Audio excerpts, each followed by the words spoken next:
आज्ञा मनीष पणिया अच्छी से टांगा वाला रघुवरंकर सांग बुझाऊँच अरे तू चोरी टाउटरी करनु तू नहीं जा ये पैसा को कहते कहीं क्या परिश्रम नेबी मु नेबिनी सांगटा रागी जाऊँ ओहो ठिका नहीं भारी कले ये मनीष पणिया जितेबाला एतिकी कथा सी कहते आर सांग जनक कहते एते मनीष पणिया तू देखानी ये जगत रे तू जो मनीष पणिया देखौ आज किए अच्छी मो किए अच्छी तो भाई मनीष पणिया देखौ अरे तू एते खातिर देखी कहूँ जो तो भीतर सचोटता गुण अच्छी ईमानदार गुण अच्छी अरे राति पाइले तू पैसा पैसा ये बुढ़ा घोड़ाटा को धरी टांगाटा को धरी राति पाइले आसी ये ठिया हो भाई आस बाबू आस डाकुचु कि मनीष पणिया देखौ अरे तो पाखे जदि सेतिकी धन था शीत दिन में बाहर तू बुलुचु खंडे पिंधि पारिनु खाली देहरे गामुछा पकई बुलुचु पैसा थे खंडे पिंधि न था आउ मु तो मुहर जी शुणी तो स्त्री केबे ठारू रोगिणा आईकरी घरे पड़ी ताकू भल औषध खंडे दवापाई तू राति पर्यंत रही काम करुचु आ तो छुआ मानकर फुंगुला देह केबे भल खंडे पिंधिया दे पारिनु सचोटता देखौ आउ जदि तू तू भावुचु जे मु ते जो कही दउची ताले तोर खराब हो जाउची दे मु ताको नेकी पळे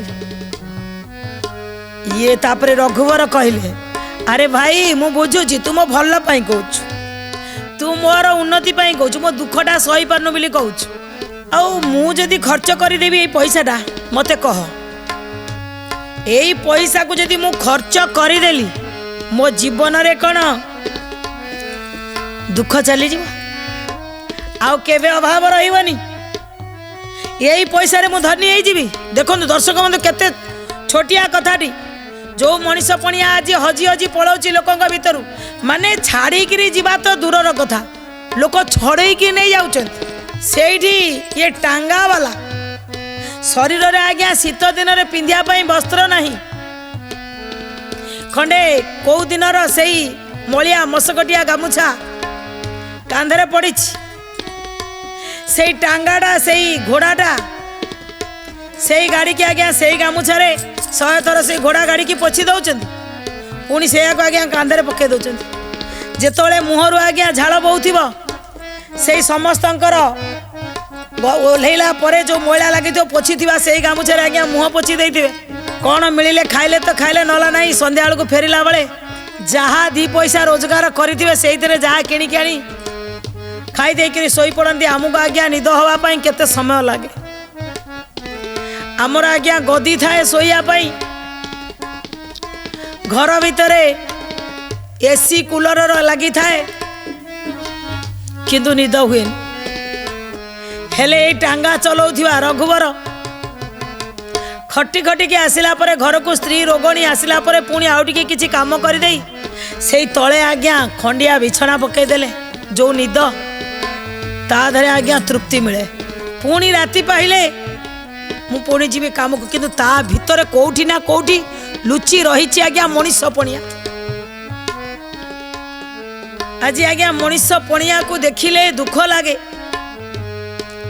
आपण ट्रेन रे जाउथिबे आपण बस रे जाउथिबे आपण स्टैंडिंग रे जाउथिबे मनीष पणिया सेठी हजी जाइथिबो रास्ता पारी हेले आज्ञा जदि वृद्ध व्यक्ति जनक जाउचंदी बहुत लोक अछंदी आज्ञा सी पछे पछरे उठू मु आगे को पळाई आज्ञा मनीष पणिया हजी जाउछि रास्ता रे को छुआटा हजी जाइथिबो रास्ता रे ठिया कि बापा माँ को खोजी कि आखि की मळुथिबो आमको आज्ञा समय नथिबो से छुआ को आप देखया पई मनीष पणिया आज्ञा हजी जाइछि किंतु आज ये टांगा वाला पाखे किछि नहीं किंतु मनीष पणिया बंची रही सी कहते कहले मु जदि यही पैसा नहीं गले मो जीवनर छाप जीवनर मापकाठी बदली जीव मु धनी हो जीवी एतिकी पैसा रे मो कर्म चली जीव जदि चलबनी ताले नेबी कहीं जदि चलिब कह हे सांग हे दोस्त हे मित्र कह बदली जीव कि सी चुप रहिले सांग देखिले आको पारी हेबनी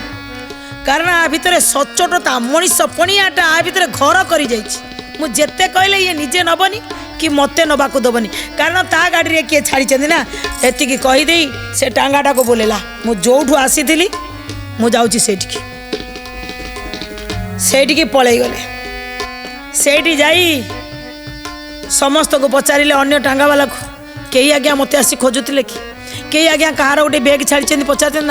ନାହିଁ ଆଜ୍ଞା ସମସ୍ତେ ଖୋଜୁଛନ୍ତି। କିନ୍ତୁ ଯେଉଁ ବାବୁ ଜଣକ ଆଜ୍ଞା ଟାଙ୍ଗାରୁ ଓହ୍ଲେଇକିରି ପଳେଇ ଗଲେ, ଯାଇକି ଟିକେଟ କାଉଣ୍ଟରରେ ଟିକେଟ କାଟିକିରି ଯିବା ପାଇଁ ବାହାରିଛନ୍ତି, ଆଜ୍ଞା ପଇସା ନାହିଁ। ଯେତେବେଳେ ପଇସା ପାଇନାହାନ୍ତି ବ୍ୟାଗ୍ କଥା ମନେ ପଡ଼ିଛି। ସିଏ କ'ଣ କଲେ, ଫେରିଲେ। ଇଏ ଅପେକ୍ଷା କରିଛନ୍ତି ଆଉ କୌଣସି ଲୋକ ଯିଏ କହୁଛନ୍ତି ଯିବା ଆଜ୍ଞା, ନାଇଁ ଆଜ୍ଞା ଯିବେନି।